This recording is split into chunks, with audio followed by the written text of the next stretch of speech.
우리 다 함께 자리에서 일어나셔서 사도신경으로 우리의 신앙을 고백함으로 하나님 앞에 주일 예배를 드리겠습니다. 나는 전능하신 아버지 하나님 천지의 창조주를 믿습니다. 나는 그의 유일하신 아들 우리 주 예수 그리스도를 믿습니다. 그는 성령으로 잉태되어 동정녀 마리아에게서 나시고 본디오 빌라도에게 고난을 받아 십자가에 못 박혀 죽으시고 장사된 지 사흘 만에 죽은 자 가운데서 하늘에 오르시어 전능하신 아버지 하나님 우편에 앉아 계시다가 거기로부터 살아있는 자와 죽은 자를 심판하러 오십니다. 나는 성령을 믿으며 거룩한 공교회와 성도의 교제와 죄를 용서받는 것과 몸의 부활과 영생을 믿습니다. 아멘.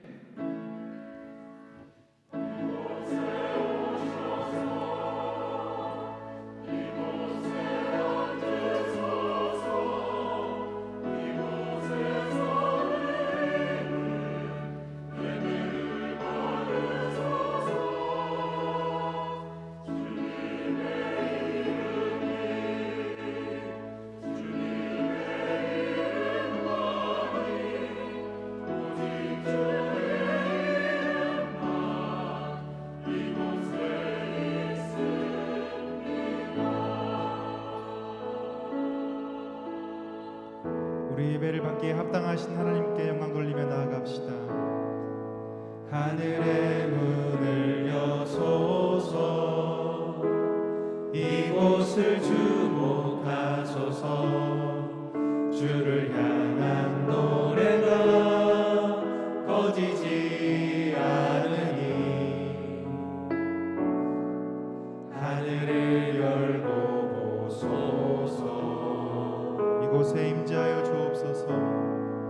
이곳에 임재하소서. 주님을 기다립니다. 기도의 향기가 하늘에 닿으니 주여 임재하여 주소서.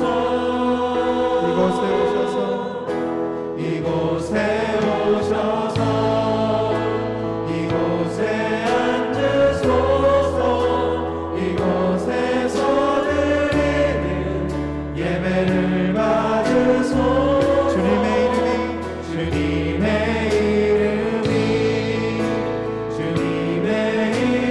이름만이 오직 주의 이름만 이곳에 있음.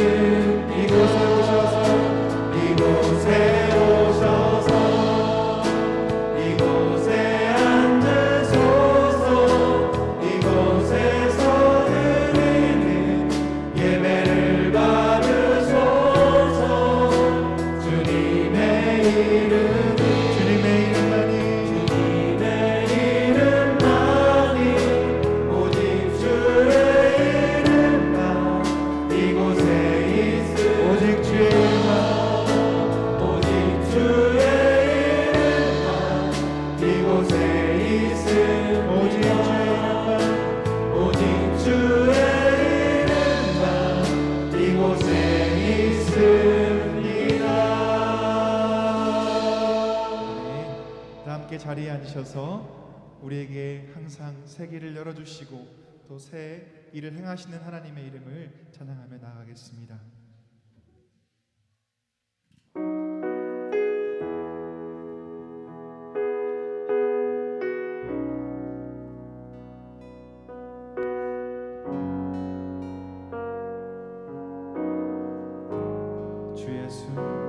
주 예수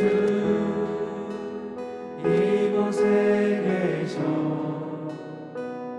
나 경배 주 경배. 이곳에 운행하시며 일하시네. 주 경배. 모든 말 만지시는 주 나 경배.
역사를 행하시는 하나님이십니다.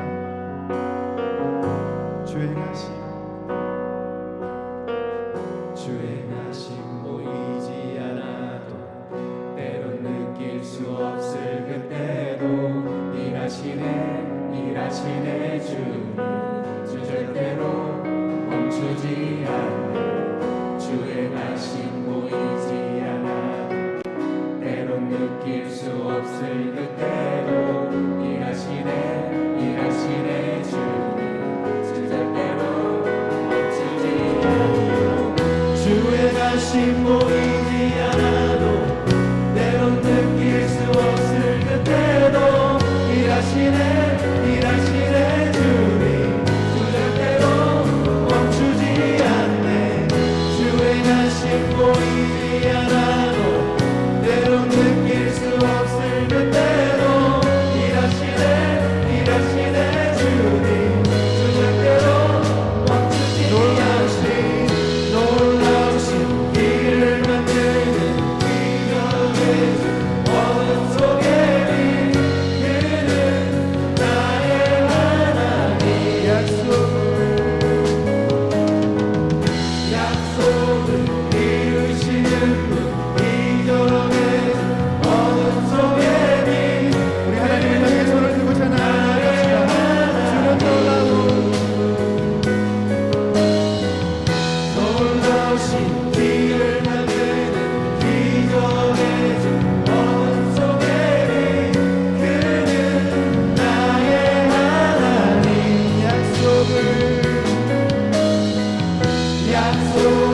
이루시는 주 기적의 주 어둠 속에 빛 그는 우리 하나 더 고백하며 나아갑시다. 주는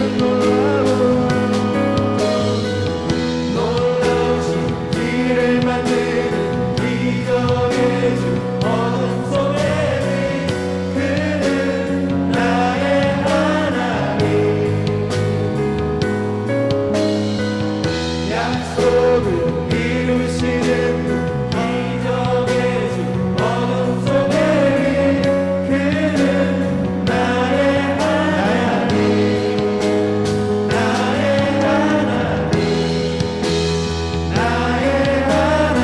그분은 나의 하나님이십니다. 나의 하나님.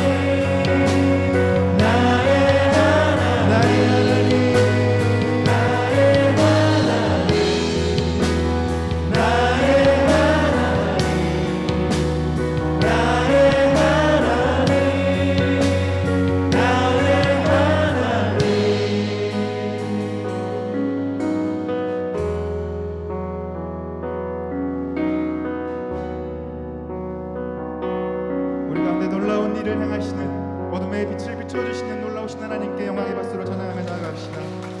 할렐루야.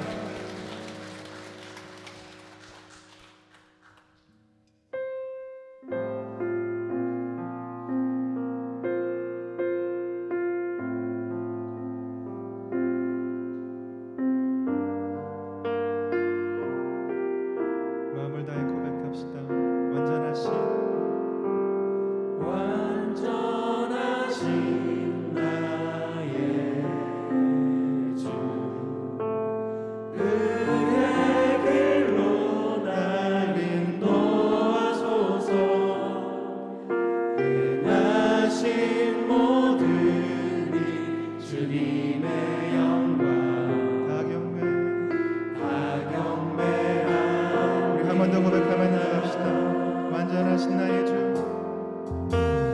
완전하신 나의 주 의의 길로 날 인도하소서. 행하신 모든 일 주님의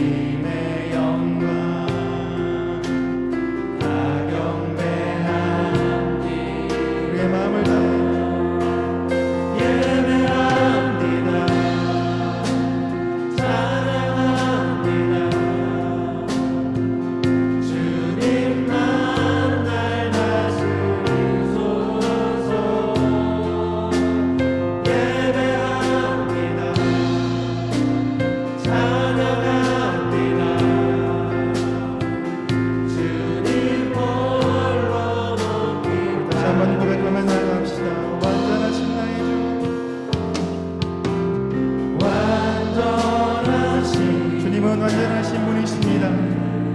우리를 의의 길로 인도하시는 주님이십니다.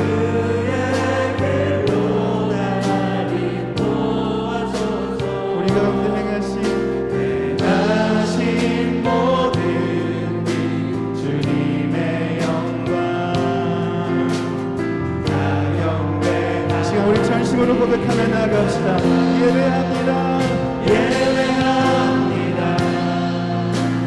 찬양합니다. 주님만 날 다스리소서. 전심으로 주님을 예배합니다. 예배합니다. 찬양합니다. 주님 홀로 높이 받으소서. 마음을 다해 예배합니다. 예배합니다. 찬양합니다. 주님만 날 다스리소서. 예배합니다. 찬양합니다. 오직 주님만. 주님 홀로 우리 마지막으로 고백하며 나아갑시다. 예배합니다. 찬양합니다. 주님만 날 다스리소서. 예배합니다. 찬양합니다. 주님 홀로 높임 받으소서. 예배합니다. 예배합니다. 찬양합니다. 주님만 날 다스리소서. 예배합니다. 찬양합니다. 주님 홀로 높임 받으소서.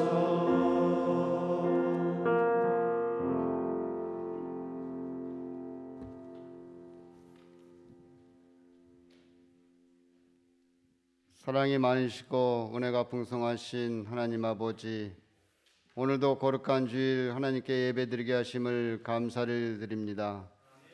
우리가 드려지는 예배가 신령과 진정으로 드리게 하옵소서.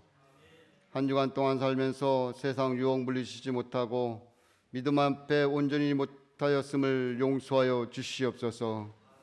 지금은 코로나19로 인하여 전 세계가 어려움 가운데 있습니다. 속히 코로나19가 소멸되게 하여 주시옵소서. 우리가 일상으로 돌아가 마음껏 예배드리게 함께 모여 사랑의 계절을 가질 수 있게 하여 주시옵소서. 그리하여 안으로 사랑을 나누고 밖으로 복음을 나누는 교회 지금 세워 주시옵소서. 추수의 계절을 맞이하여 하나님께 드릴 것이 많아지게 하시고 이웃에게 베푸는 삶을 살게 하여 주시옵소서. 다음 세대를 위해 기도합니다. 하나님을 믿고 의지하며 하나님을 경외하여 세상과 구별되는 삶을 살게 하여 주시옵소서. 2020년 수능을 치를 수험생들 위해 기도합니다. 사랑해 주님, 사람의 수고가 하나님께 함께하지 않으며 아무것도 아님을 알게 하시어 수능을 준비하는 수험생들의 수고가 헛되지 않게 하나님 기도하며 준비할 수 있도록 도와주시옵소서. 그리하여 얻어지는 좋은 결과를 가지고 원하는 대학에 합격하여 원하는 공부할 수 있게 하여 주시옵소서. 우리 용인영락교회를 축복하시어 우리 교회가 더욱더 믿음 위에 예수님을 닮아가는 교회가 되게 하여 주시옵소서. 하나님 아버지, 특별히 우리 교회 어르신들을 위해 기도합니다. 남은 여생 하나님 아버지께 친히 친구가 되어 주셔서 외로워하지 않게 하시고 행복한 노년생을 할 수 있도록 도와주시옵소서. 오늘도 하나님 말씀을 기대하며 소망합니다.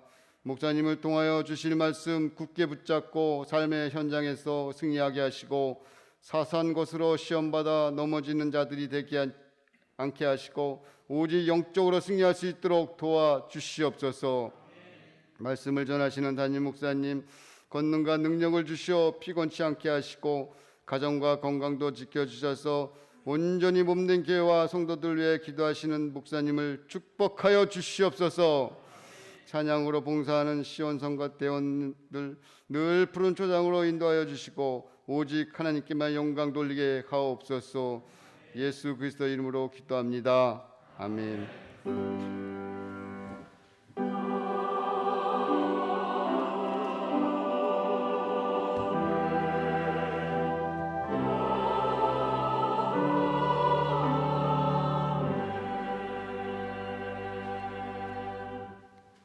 오늘 우리에게 주시는 하나님의 말씀은 요한계시록 4장 1절에서 3절까지의 말씀입니다.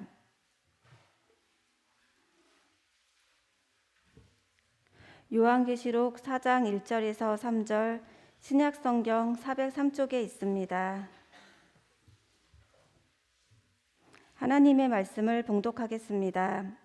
이 일 후에 내가 보니 하늘에 열린 문이 있는데 내가 들은 바 처음에 내게 말하던 나팔 소리 같은 그 음성이 이르되 이리로 올라오라. 이후에 마땅히 일어날 일들을 내가 내게 보이리라 하시더라. 내가 곧 성령에 감동되었더니 보라, 하늘에 보좌를 베풀었고 그 보좌 위에 앉으신 이가 있는데 앉으신 이의 모양이 벽옥과 홍보석 같고 또 무지개가 있어 보좌에 둘렀는데 그 모양이 녹보석 같더라. 이것은 하나님의 말씀입니다.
귀한 찬양 감사합니다. 여러분 주보를 참고하실 때 여러분 앞에 귀의 소식 제가 전하도록 하겠습니다. 우리 교회를 방문하신 모든 분들 주님의 이름으로 환영합니다. 혹시 등록 원하시는 분 말씀해 주시면 저희가 친절하게 도와드리도록 하겠습니다.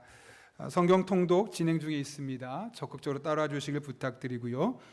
지난 주간에 하나님께서 보내주셔서 우리에게 한 가족 되신 분들이 있습니다.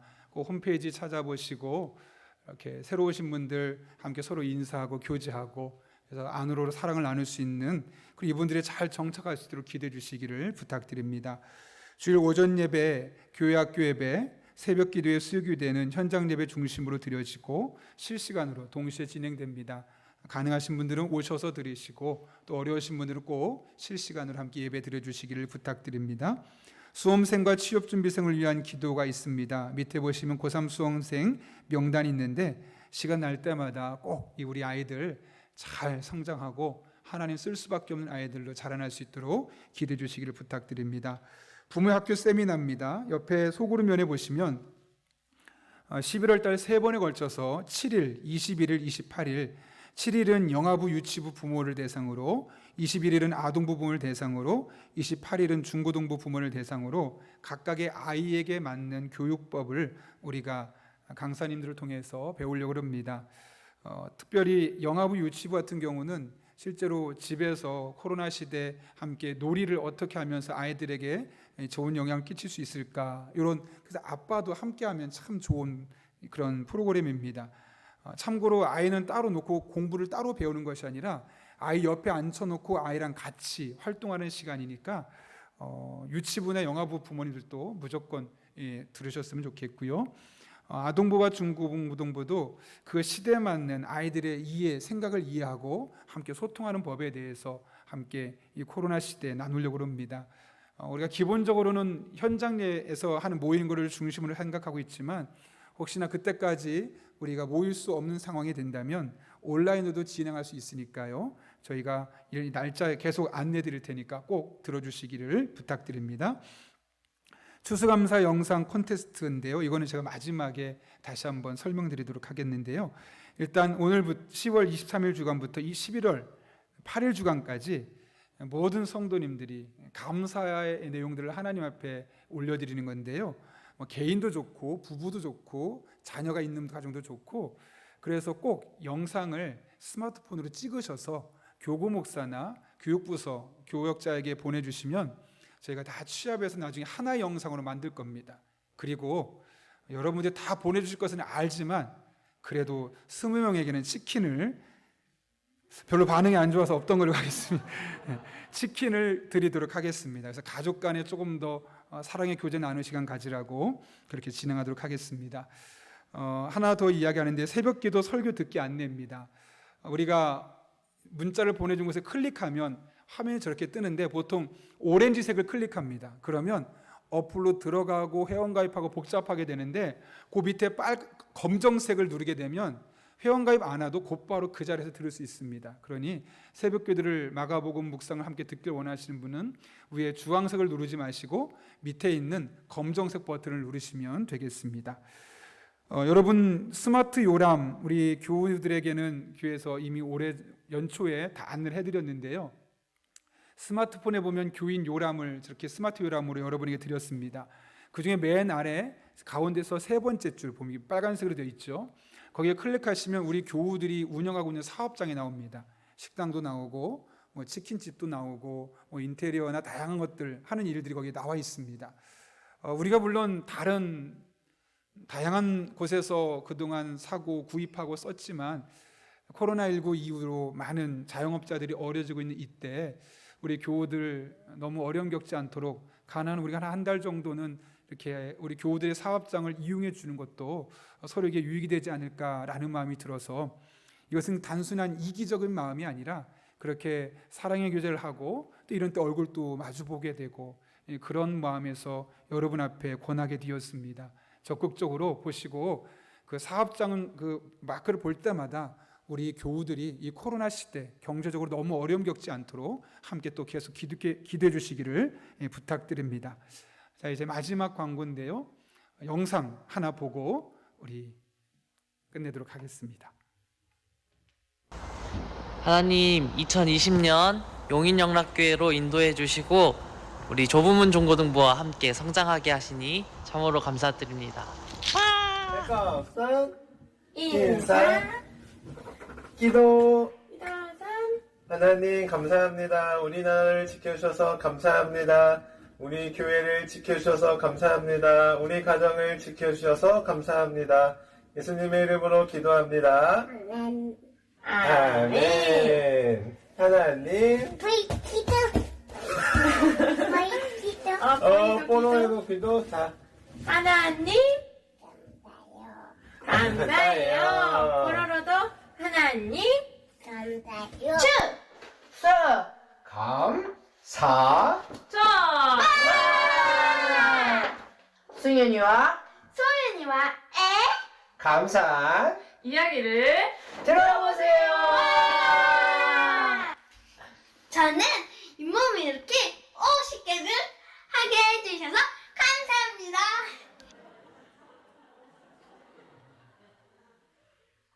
올해 엄마보다 작았는데 크게 해주셔서 감사합니다.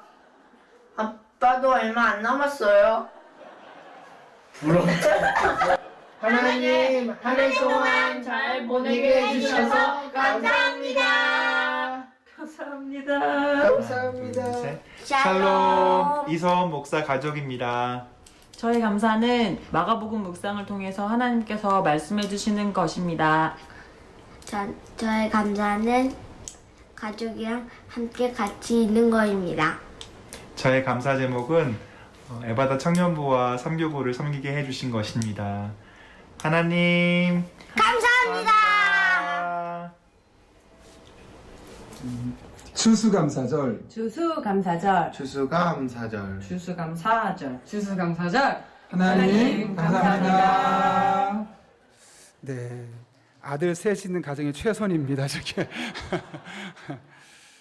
저렇게 사실은 저희가 뭐 어떤 가정 뭐 하자 얘기한 것 없이 각각 가정 알아서 하자고 했는데 다 다른 색깔이 나온 것 같습니다.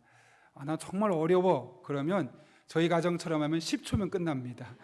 그러니까 10초도 상관없으니까 꼭 감사의 제목들을 가족들이 함께 나눠보고 이렇게 교회로 보내주시면 전 여러분을 믿지만 20명 치킨을 드리도록 하겠습니다. 적극적인 동참 부탁드립니다. 부탁드립니다. 예, 하나님께 대한 감사의 표현이고요. 제가 그런 생각이 들었어요. 이거를 그냥 끝나지 말고 자료로 남겨놓고 또 가족이 멀리 떨어져 있는 경우는 자녀들한테 한번 보내주는 겁니다. 그래서 서로 감사의 고백을 할 수 있도록 하면은 정말 좋지 않을까라는 생각을 해보게 되었습니다. 예, 더 자세한 광고는 주부를 참고해 주시고 제가 기도하고 하나님 말씀 나누겠습니다. 거룩하신 아버지 하나님, 귀하고 복된 날 우리를 주님 전에 불러주시고 예배드리며 하나님의 말씀 앞에 서게 하신 은혜 진심으로 감사를 드립니다. 우리 안에 성령 충만하게 하시고 오늘도 들려지는 말씀이 깨달아지게 하시고 믿어지게 하시고 내게 주시는 말씀으로 적용될 수 있도록, 그래서 한 주간의 삶에서 승리를 경험하고 하나님의 사람답게 멋지게 살아낼 수 있도록 은혜를 더하여 주옵소서. 예수님의 이름으로 기도하옵나이다. 아멘. 잠깐 손을 이렇게 해보시겠습니까? 양쪽을 보시면서 제 마음입니다. 이렇게 한번 앞뒤를 보시면서 인사하겠습니다. 크기가 중요하지 않습니다. 예. 제가 올해 초에 잠실 제2 롯데 타워에 갈 일이 있었습니다. 그때 1층에서 적잖은 충격을 받은 사건이 하나 있었는데 1층에 들어가자마자 원래 명품관이 쭉 있습니다. 그걸 지나가고 있는데 유독 한 매장에 길이 길게 늘어서 있는 겁니다. 살펴보니까 무슨 빛동 매장이더라고요. 아시죠? 알고 봤더니 당시에 유행하는 가방이 있었는데 그 수요가 많지 않아서 예약, 그것도 뭐 전화로 예약이 아니라 선착순으로 오면 그 순서에 맞게 잘라서 주는 거라고 합니다. 그러다 보니 사람들이 서로 먼저 그 가방을 받으려고 줄을 서 있는 것이었죠. 그 모습을 보면서 굳이 저렇게까지 해서 명품 가방을 가져야 할까 생각했지만 한편으로는 그들의 마음의 상태가 궁금해서 제 나름대로 추측해 보았습니다. 아마도 그분들은 전날 밤에 거의 잠을 자지 못했을 것 같습니다. 왜냐하면 다음 날만 되면 내가 그렇게 오매불망 기다리던 가방을 받을 수 있으니 잠이 제대로 올 리가 없을 것이고, 당일 나도 줄 서 있는 동안 그 긴 시간이 아마 몇 초처럼 느껴질 정도로 기대감과 설렘이 있었을 겁니다. 사실 가방 하나 사려고 그렇게 줄 서는 것은 좀 창피할 수도 있습니다. 그 정도 명품 가방을 사려면 평상시에 입는 옷이나 하고 다니는 거나 아마 사람들 앞에 좀 나름대로 드러내는 사람일 텐데, 거기 줄 서 있는 모습이 얼마나 초라해 보였겠습니까? 그러나 그토록 기대했던, 그토록 만나고 싶고 갖고 싶었던 가방을 기다리는 마음은 그런 수치스러운 마음, 창피한 마음도 무릅쓰게 만들었던 겁니다. 문득 하나님을 만나기 위해 예배를 기다리는 우리의 마음이 오버랩 되었습니다. 주일 예배 가운데 하나님을 만나기 위해서 토요일 전부터 기다리는 우리의 마음의 크기와 그 명품 가방을 하루 전날부터 내일이면 받을 수 있어라고 기다리는 사람들의 마음의 크기가 과연 어디가 더 클 것인가? 적어도 하나님을 만나러 예배 자리에 나온 우리 한 사람 한 사람의 마음이 그 명품 가방을 기다리는 사람들의 마음보다는 더 설렘과 기대감이 있어야 되지 않겠는가라는 생각을 해보게 되었습니다. 여러분, 교회가 이 세상에 존재하는 이유가 무엇 때문일까요? 많은 경우 영혼 구원을 위해서입니다. 전도하기 위해서 교회는 존재합니다 라고 말합니다. 맞습니다. 그러나 전도가, 영혼 구원이 교회의 궁극적인 목표는 아닙니다. 사실 교회가 존재하는 가장 궁극적인 목적은 하나님을 예배하는 예배자를 세우는 것, 그 예배자를 세우기 위해서 영혼을 구원하는 것이고 전도하는 것, 결국 영혼 구원보다 더 우선순위 될 것은 그 영혼 구원을 통해서 하나님을 예배하는 사람을 만들어가는 것이 교회가 이 세상에 존재하는 궁극적인 목적이죠. 그런 의미에서 만약 우리가 하나님을 예배할 필요가 없다고 생각한다면 전도할 필요도 없는 겁니다. 그만큼 한 사람이 하나님을 예배하는 것이 얼마나 중요한지를 이야기하고 있는 것이죠. 실제로 미국의 베들레헴 침례교회 존 파이퍼 목사가 있는데요, 그 목사님 쓴 책 중에 열방을 향해 가라라는 책을 보게 되면 이렇게 기록되어 있습니다. 선교는 교회 궁극적인 목표가 아니다. 예배가 그 목표다. 예배가 없기 때문에 선교가 필요한 것이다. 궁극적인 목표는 선교가 아니라 예배다라고 말하면서 교회에 있어서 예배가 얼마나 중요한지를 다시 한번 강조하고 있는 것이죠. 오늘 우리는 본문을 통해서도 우리 삶 가운데 예배가 얼마나 귀한 것인지를 다시 한번 깨닫게 됩니다. 오늘 본문은 주님께서 요한을 예배 자리로 부르며 시작하죠. 어떻게 부르십니까? 1절 말씀 우리 화면 보고 함께 읽겠습니다. 시작. 이일 후에 내가 보니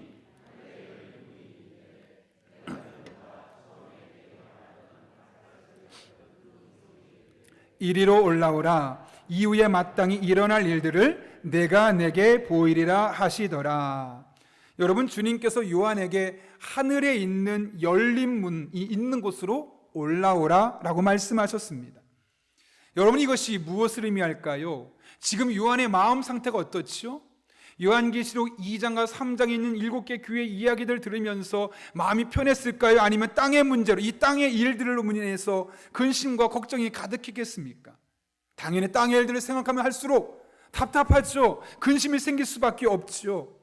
그런데 주님은 어떻게 하냐면 그 땅의 문제를 바라보며 근심하고 걱정하는 그 요한의 시선을 들어서 하늘에 계신 하나님을 바라보게 만들고 있는 겁니다.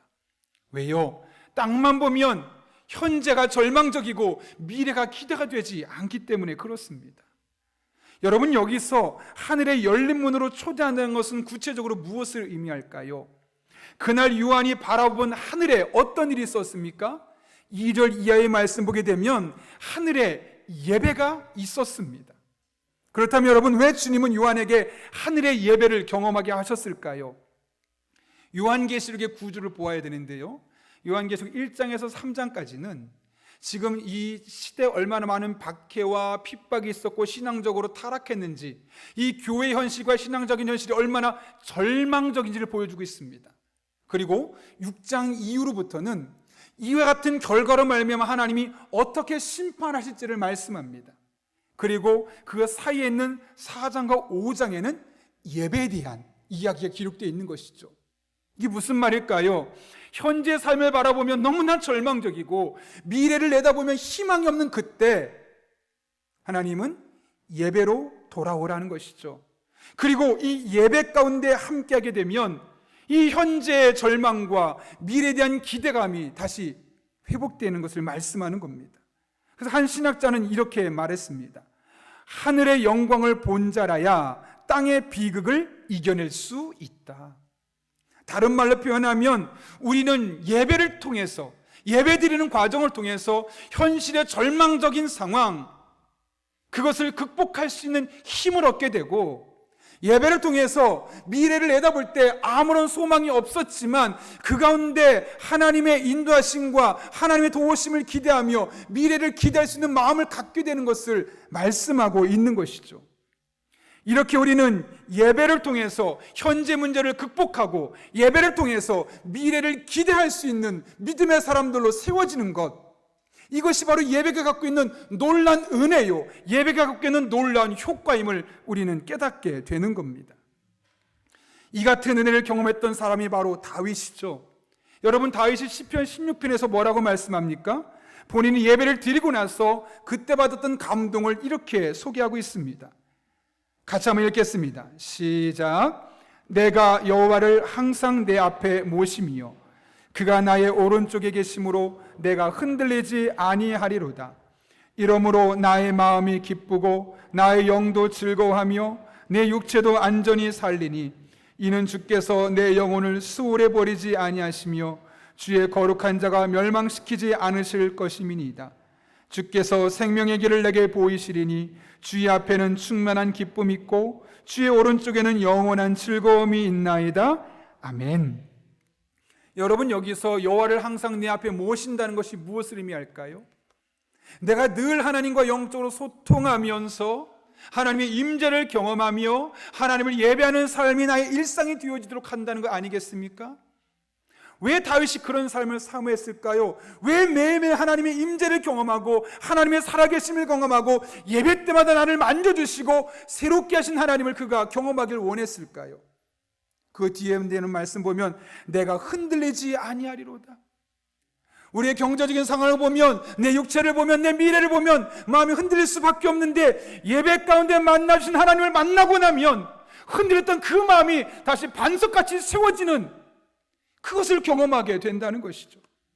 그리고 9절에 의하면 마음이 기뻐지고 영혼이 즐거워하며 육체가 보호받기 때문에 그렇습니다. 11절에 의하면 충만한 기쁨, 영원한 즐거움을 누릴 수 있기 때문에, 다윗이 예배 가운데 이 하나님의 은혜를 경험해 봤기 때문에 내가 여호와를 항상, 주일만 어느 특별한 순간에만이 아니라 매 순간순간마다 하나님을 내 앞에 모시는 삶, 예배하는 삶, 하나님과 영적으로 소통하는 삶, 하나님의 임재를 삼하는 삶을 살겠습니다 고백하고 있었던 겁니다. 여러분, 복잡하고 무서운 여러분의 현실을 이겨낼 수 있는 힘은 하늘의 예배를 경험할 때 그 예배 가운데서 경험되게 되는 겁니다. 막막하고 두려운 미래를 담담하게 받아들일 수 있는 영적인 여유 또한 하늘의 은혜를, 하늘의 예배를 경험한 자들만 볼 수 있는 놀라운 하나님의 은총입니다. 시각장애인이면서 자폐아, 그러면서 피아니스트로 알려진 렉스 루이스 클락이라는 사람의 간증을 들었던 기억이 있습니다. 그는 1995년에 미국에서 태어났는데요, 선천적인 장애가 앞을 볼 수 없고 말할 수 없고 제대로 걷기 힘들 정도로 다리 근육과 뼈가 약한 사람이었습니다. 그런 아들을 둔 부모의 마음이 어떨까요? 여러분이 생각해 보시면 됩니다. 여러분의 자녀가 만약 그렇다면 그 아이를 볼 때마다 어떤 마음이 들겠습니까? 제가 오래전에 봤던 기사에서는 장애 아이를 둔 부모님이 이 아이가 이대로 자라나가게 되면 사람들에게 손가락질을 받고 놀림을 받을까 봐 그 아이를 스스로 먼저 생명을 끊어주려고 하다 살인 미수에 그쳤다는 기사를 봤던 적도 있습니다. 자녀의 인생이 미래가 보이지 않는 겁니다. 깜깜한 겁니다. 그러니 부모가 먼저 아이의 목숨을 끊어주려고까지 했던 것이죠. 이 렉스 루이스 클락의 어머니도 같은 마음이었습니다. 아이를 볼 때마다 마음이 너무 답답합니다. 미래가 보이지 않습니다. 소망이 없습니다. 그런데 어느 날 그 아이의 외삼촌이죠, 교회로 이 엄마와 아이를 인도합니다. 아무것도 몰랐습니다. 교회를 다닌 적이 없습니다. 그런데 외삼촌을 따라서 교회를 계속 다니기 시작하면서 렉스의 마음이 달라지기 시작하고 렉스의 어머니의 시선이 달라지기 시작합니다. 영적인 눈이 띄어지는 겁니다. 내 상황은 비록 절망적이지만 아무것도 할 수 없을 것처럼 보이지만 하나님이 살아계시고 그 하나님이 나와 함께 하시고 이 하나님 나를 인도하신다면 내 삶도 소망이 있어. 렉스의 마음에 이런 마음이 생기는 겁니다. 또 그의 어머니의 마음이 달라지기 시작합니다. 지금 이 아이를 보면 미래가 기대가 되지 않지만 하나님이 역사하시면, 하나님 은혜 주시면 반드시 이 아이를 통해 하나님의 은혜를 경험할 수 있을 거야. 이런 영적인 눈이 열려지게 되었습니다. 그때부터 그가 기도하기 시작합니다. 그 아이를 바라볼 때는 너무너무 절망적인데 교회 와서 예배드리면 하나님 주시는 말씀이 괜찮다고, 가능하다고, 할 수 있다고, 소망이 있다고, 힘을 내라고. 그래서 예배에서 힘을 얻고 간절히 기도하고 또 일주일의 삶을 살아가다 보면 마음의 절망이 찾아오지만 또 주님 앞에 나와서 예배드리는 가운데 그 마음이 회복되어지고 다시 기도하고 다시 하나님께 매달리고, 이런 삶이 계속 반복되었습니다. 어느 날 놀라운 일이 일어났습니다. 이 아이가 라디오를 듣고 있는데 마침 그날 베토벤 교향곡 9번인 환희의 송가가 나오고 있었다고 합니다.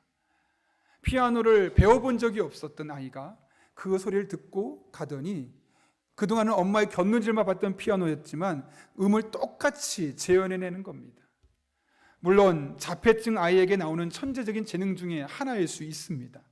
그렇지만 그 이후로 어떤 노래라도 한 번만 딱 들으면 그 노래를 똑같이 음을 칠 뿐만 아니라 노래를 배운 적이 없는, 음악의 이론을 배운 적이 없는 그가 편곡까지 해내면서 아주 유명한 아티스트들과 함께 공연을 하기까지 합니다. 여러분, 피아노를 치다 보면 발에 힘이 꽤 많이 들어갑니다. 그런데 그 페달을 밟다 보니까 그 힘이 없던 발이 조금씩 힘을 얻기 시작하더니 소리가 제대로 나기 시작하고 어느 순간부터는 조금씩 다른 사람보다 속도는 느리지만 걸을 수 있게 되었습니다. 그리고 얼마 지나지 않아서 그렇게 오랫동안 10몇 년 동안 말을 하지 못하던 아이가 말을 하기 시작했습니다.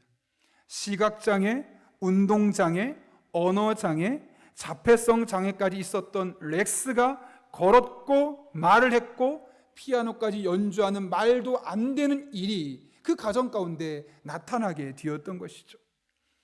여러분, 어떻게 이런 일이 가능했을까요? 그 어린 아이 렉스를 볼 때마다 절망이 있었습니다. 미래에 대한 기대가 없었습니다. 그래서 만약 그 어린 나이에 이 모든 것을 포기해 버렸다면, 그리고 하나님을 경험하지 못했다면 그 인생은 그렇게 그냥 끝났을지도 모릅니다. 그러나 그 속에서 현재 상황도 절망적이고 미래도 기대할 수 있는 그 상황 속에서 예배를 드릴 때마다 새로운 힘을 공급받고 새로운 은혜를 공급받고 하나님 앞에 기도하며 그 아이와 함께 믿음의 길을 걸어갔을 때 그 힘으로 버티고 견디며 하루하루 나아갔을 때 그 아이의 어머니의 생각이 긍정적인 생각으로 바뀌어지게 되고 믿음의 생각으로 바뀌어지게 되고 전혀 걸을 수 없고 말할 수 없을 것 같았던 그 아이 렉스가 말하고 걷고 피아노를 연주하는 놀라운 기적 같은 일이 경험되게 되었던 겁니다. 이 모든 것은 예배 가운데 주신 하나님의 은혜를 경험했기 때문에 그렇습니다. 여러분, 예배는 이런 은혜가 있습니다. 현실의 상황을 볼 때마다 절망스럽습니다. 미래를 기대할 때마다 좌절스러운 상황입니다. 그러나 예배 가운데 주신 그 말씀과 하나님의 임재를 경험하고 그 하나님 붙들고 기도하고 또 기도하고 나아가다 보면 반드시 우리를 만나주시는, 우리 인생을 새롭게 하시는 놀라운 하나님의 임재를 경험하게 될 것입니다. 바라긴 여러분 한 분 한 분이 주일에 나와서 예배 드릴 때마다 이 하나님의 만져주심과 새롭게 하심을 경험할 수 있기를 예수님의 이름으로 축원합니다. 이렇게 예배는 우리 삶에 매우 유익한 영적인 열매를 가져다 줍니다. 관건은 어떻게 하면 매 주일마다 드려지는 예배 가운데 이런 하나님의 은혜를 간헐적으로 가끔 경험하는 것이 아니라 매 주일마다 이런 예배를 경험할 수 있을까 하는 것이죠. 오늘 본문 2절과 3절 말씀 볼까요? 그 말씀 보게 되면 요한이 구체적으로 어떻게 이런 하나님의 은혜를 경험하게 되었는지를 우리에게 말씀하고 있죠. 화면을 보고 함께 읽겠습니다. 시작. 내가 곧 성령에 감동되었더니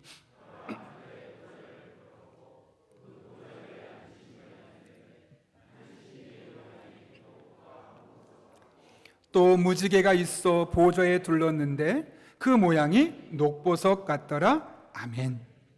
요한이 지금 예배 가운데 하늘의 보좌가 펼쳐진 것을 보았고 그 보좌에 하나님이 앉아 계시면서 이스라엘 백성들의 삶을 돌보시고 있는 것을 영적으로 그가 경험할 수 있었습니다. 그런데 어떻게 그것이 가능했을까요? 어떻게 그 예배에서 살아계신 하나님, 어떻게 그 예배에 임재 계신 하나님을 그가 경험할 수 있었을까요? 여기 아주 중요한 표현이 있는데요. 내가 곧 성령에 감동되었더니. 순서가 중요합니다. 예배를 드리고 나서 하나님을 만났기 때문에 성령으로 충만해진 것이 아니라 성령의 감동에 되었더니 그 성령으로 충만해졌더니 그 결과로 예배 가운데 임재하신 하나님이 경험되었다라고 말씀하고 있는 겁니다. 영어 성경 보면 I was in the Spirit. 내가 성령 안에 있었다. 오늘날의 표현으로 말하면 내가 성령으로 충만했다. 내가 성령으로 충만했더니 하나님이 예배 가운데 함께 앉아 계신 것을, 내가 드린 예배 가운데 함께 앉아 계시며 내게 은혜 베풀고 계신 것이 내게 느껴졌고 내게 경험적으로 전달되었다 라고 요한이 지금 간증하고 있는 것 아니겠습니까? 성령 충만한 가운데 있었기 때문에 하늘의 예배를 온전히 경험할 수 있었던 겁니다. 왜 그럴까요, 여러분? 성령 충만하지 않으면, 다른 말로 하면 성령으로 충만해야 하늘의 예배가 주는 영적인 유익들을 우리가 분별해낼 수 있기 때문에 그렇습니다.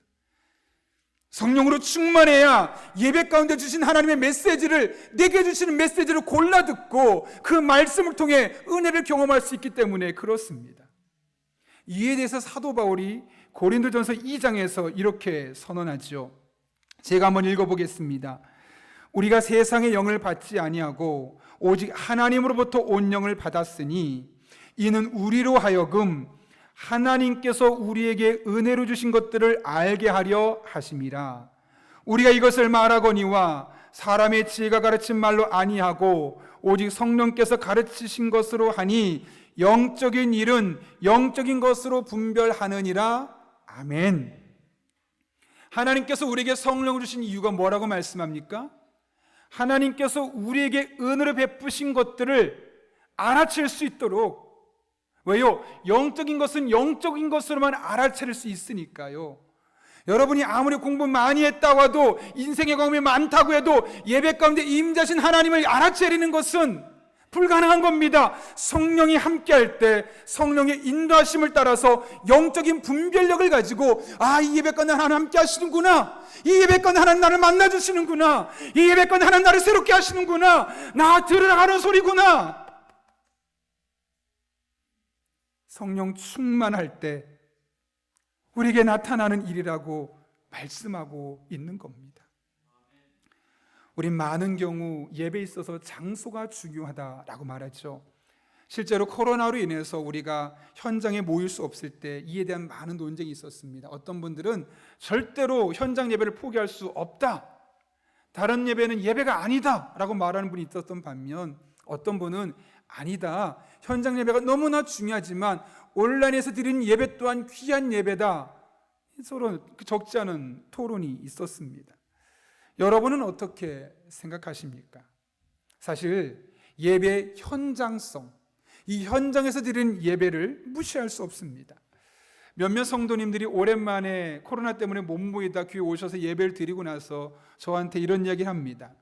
집에서 혼자 혹은 부부가 혹은 아이랑 예배를 드리다 보니까 찬송 따라하는 것도 뭔가 어색하고 그랬는데 교회에 와서 많은 성도들과 함께 찬송을 부르니까 그 찬송이 더욱더 힘이 넘치고 그 찬송에 좀 더 집중할 수 있게 되었다는 거죠.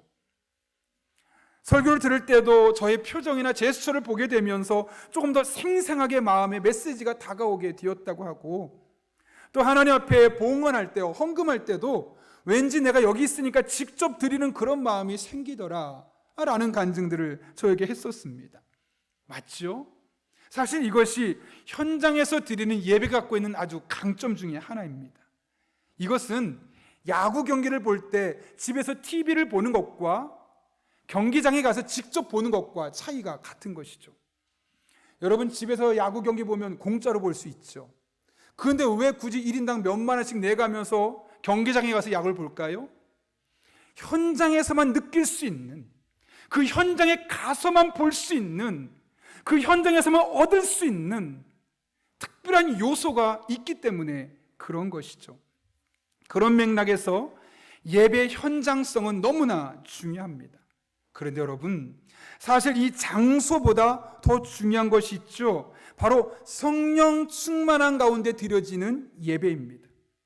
여러분이 아무리 이 자리에 앉아 있어도, 1시간이 아니라 2시간, 3시간 앉아 있어도 성령으로 충만하지 않으면 그 예배는 껍데기뿐인 예배고, 말라기의 말씀대로 인용한다면 성전 뜰만 밟고 돌아가는 형식적인 예배에 불과할 수 있습니다.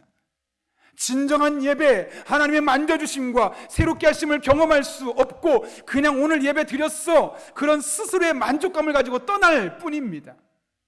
그러나 이곳에 있으면서 2시간, 3시간이 아니라 단 1시간만 있다 할지라도 성령 충만한 가운데 하나님의 임재를 경험하게 된다면 이 예배는 능력의 예배요, 하나님의 살아계심을 경험하는 복된 예배가 될 수 있는 것이죠.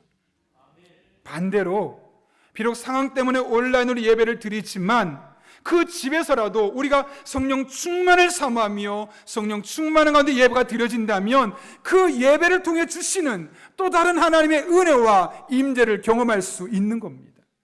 중요한 것은 장소가 아니라 성령 충만한 가운데 드려지는 예배입니다. 성령은 예배를 예배되게 만드는 가장 중요한 요소입니다.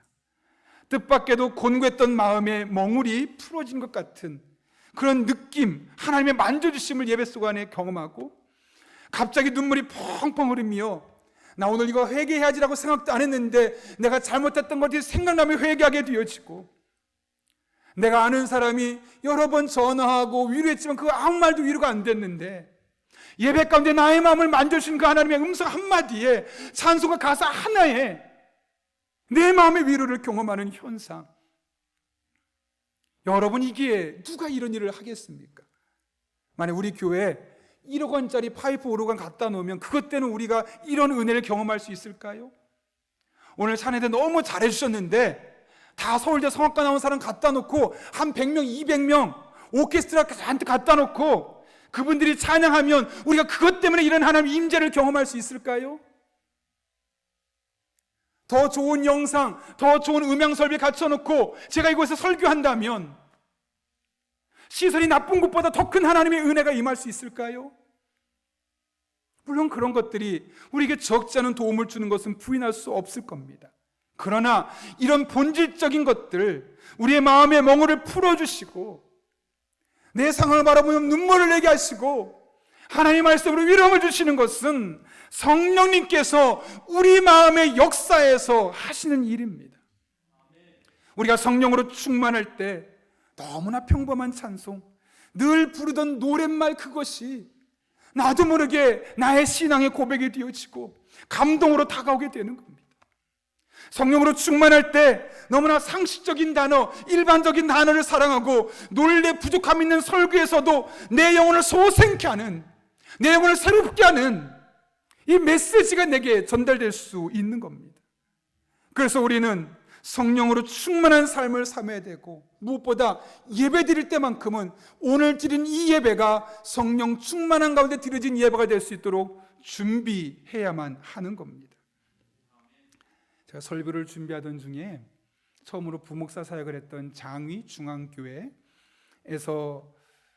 사역이 생각이 났습니다. 그때 교회가 2부 예배가 있고 3부 예배 1부, 2부 두 번 9시, 11시 예배를 드리게 했었는데 그전에는 9시 예배니까 8시에 출근해서 예배 준비하고 1부 예배 끝나고 2부 예배 이렇게 준비했었는데 어느 날부터인가 담임 목사님이 우리 9시 예배지만 7시에 교회 와서 우리가 1시간 정도 적어도 30-40분 이상은 기도하면 좋겠다 그러면서 이제 부목사들이 한 명씩 돌아가면서 앞에서 기도 인도하고 그럼 이제 교역자들이 앉아서 같이 새벽에 한 40분 이상 기도했었습니다.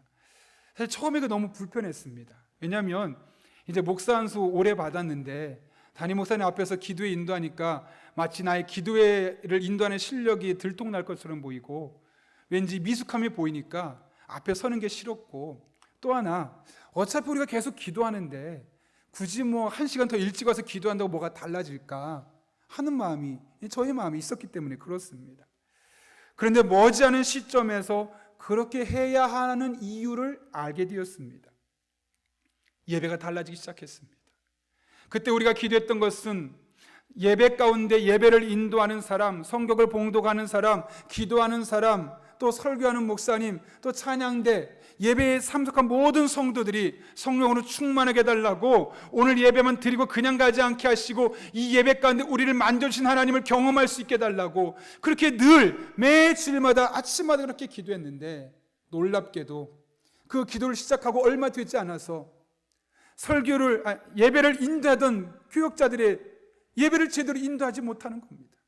찬송을 부르다가 찬송이 끝나고 다음 멘트를 해야 되는데 펑펑 눈물을 흘리면서 예배가 멈췄던 분이 너무나 많았습니다.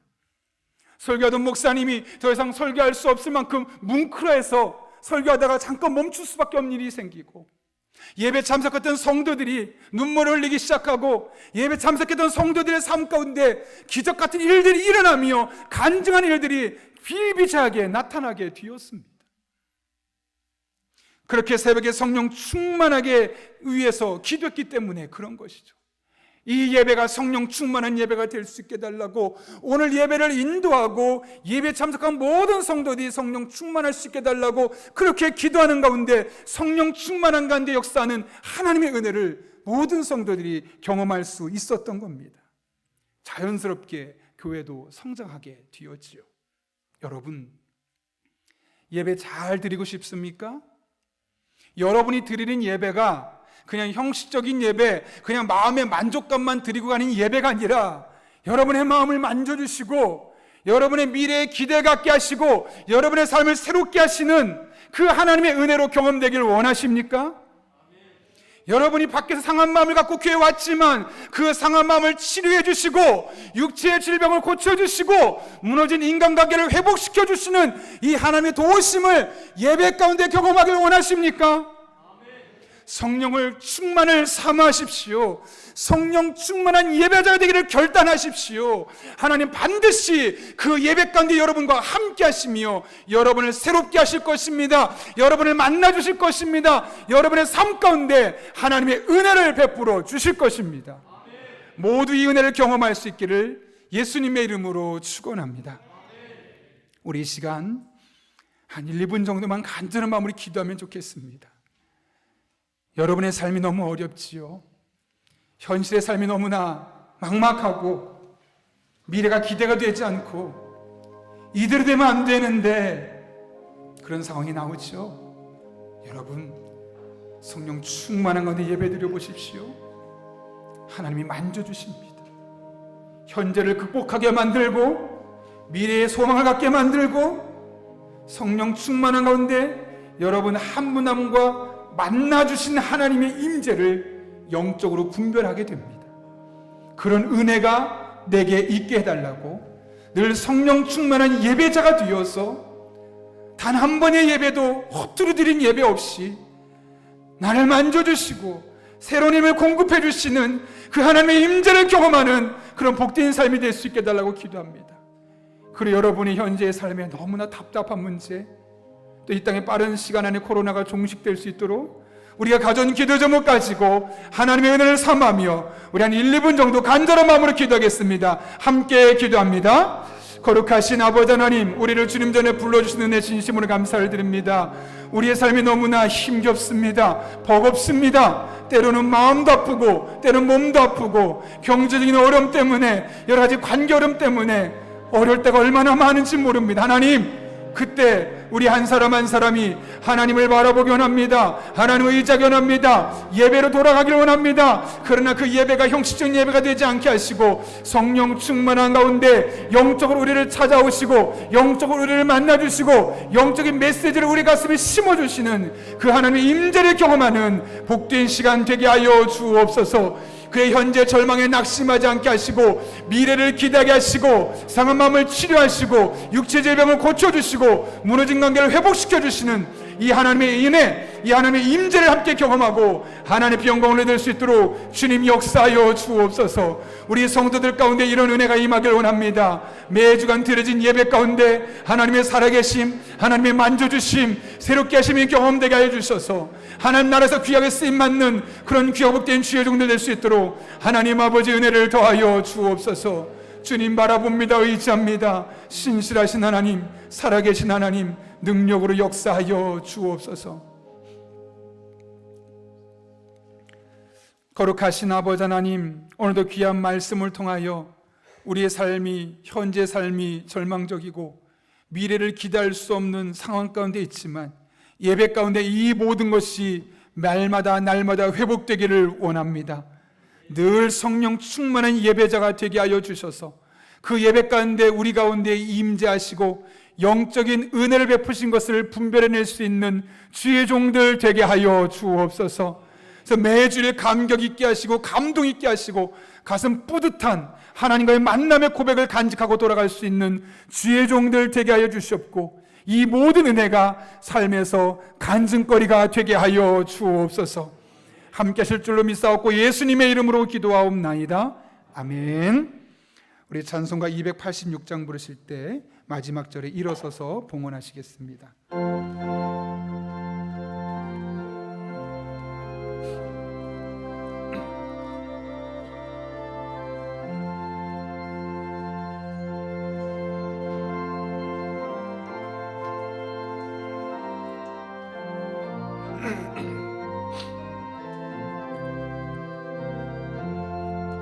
주 예수님 내 맘에 오사 날 붙들어 주시고 내 마음에 새 힘을 주사 늘 기쁘게 하소서. 사랑의 주 내 마음속에 찾아오사 내 모든 죄 사하시고 내 상한 맘 고치소서. 주 예수님 내 맘에 오사 내 소원 다하시고 내 무거운 짐 맡아주사 참 평안을 주소서. 사랑의 주 내 마음속에 찾아오사 내 모든 죄 사하시고 내 상한 맘 고치소서.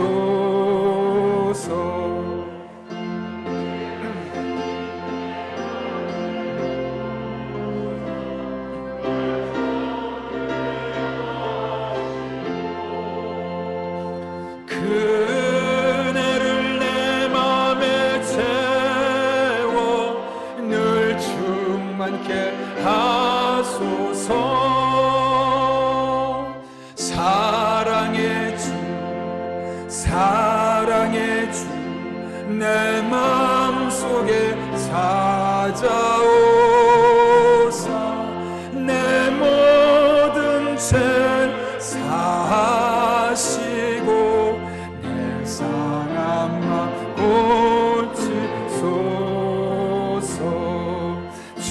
예수님 내 맘에 오사 내 길 인도하시고.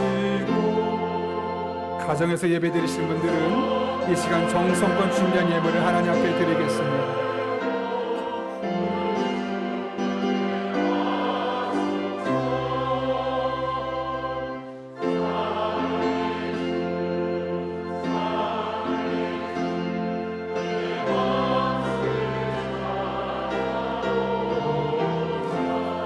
내 모든 죄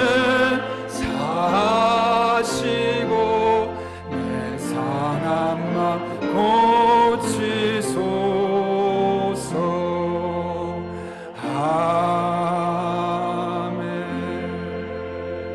아멘. 거룩하신 아버지 하나님, 지난 한 주간 현실의 삶에서 좌절하고 미래를 내다보며 절망했던 우리 성도들의 삶 가운데 친히 찾아오셔서 마음에 새 힘을 주시고 무거운 짐은 대신 맡아주시며 그 은혜를 채워주셔서 늘 충만하게 하여 주셔서 오늘 이렇게 주님 앞에 나와 예배드리게 하신 은혜 진심으로 감사를 드립니다. 이 모든 것이 하나님의 은혜인 줄로 믿습니다. 그것을 믿기에 오늘 우리가 빈손으로 나오지 아니하고 우리의 믿음과 사랑의 고백을 담아 하나님 앞에 예물들을 드리오니 이 모든 예물 기쁘게 받아주시옵고 우리의 마음속에 다시 찾아오사 우리의 연약한 마음을 고치시고 회복시켜 주옵소서. 아버지 하나님, 오늘 우리가 믿음으로 드린 이 모든 예물이 오롯이 하나님의 영광만을 위해 쓰여지기를 원합니다. 이를 위해 우리에게 영적인 분별력을 더하주셔서 단 한 푼도 낭비되지 않게 하시고 하나님 아버지의 마음이 시원케 하는 일에만 사용할 수 있도록 주님 우리를 철저하게 사로잡아 주시고 선한 길로 인도하여 주옵소서. 아버지 하나님, 우리 성도님들 위해서 기도합니다. 또 치열한 영적인 전쟁의 자리로 나아갑니다. 이 한 주간 하나님께서 우리 성도들을 붙잡아 주시길 원합니다. 때를 따라 돕는 은혜를 주시되 힘을 주옵소서. 능력을 주옵소서. 지혜를 주옵소서. 만남의 복을 주옵소서. 환경을 바꾸어 주시고 악한 영 틈타지 못하게 하여 주옵소서. 그렇게 놀란 하나님의 은혜를 경험하고 합력해 선을 이루신 하나님의 은혜를 경험하는 주의 성도들 되어서 다음 주 예배 자리에 나올 때 큰 기쁨과 감격과 성령 충만한 가운데 우리를 만져주시고 새롭게 하시는 또 다른 하나님의 은혜가 우리 성도들 삶 가운데 임하게 하여 주옵소서. 함께 하실 간절히 바라옵고 예수님의 이름으로 기도하옵나이다. 아멘. 우리 함께 믿음의 고백을 담아서 파송의 찬양 부르고 축도함으로 예배 마치겠습니다.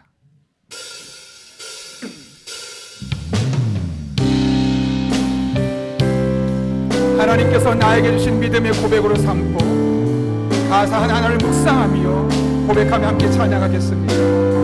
아무것도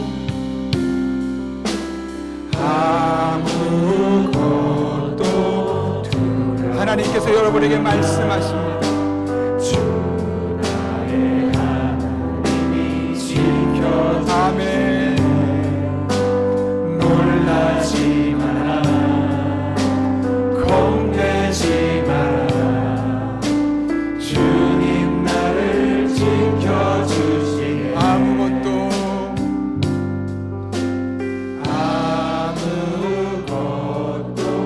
두려워 말라. 주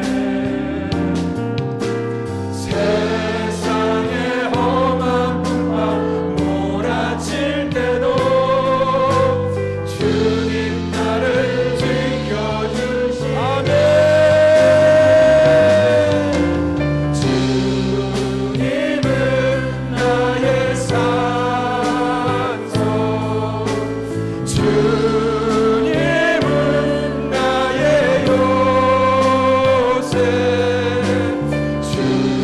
주님은 나의 소망, 나의 힘이 되신 여호와. 주님은 나의 산, 주님이 나의 요새가 되십니다. 주님이 나의 소망이 되십니다. 주님은 나의 소함에 나의 힘이 되신 여호와.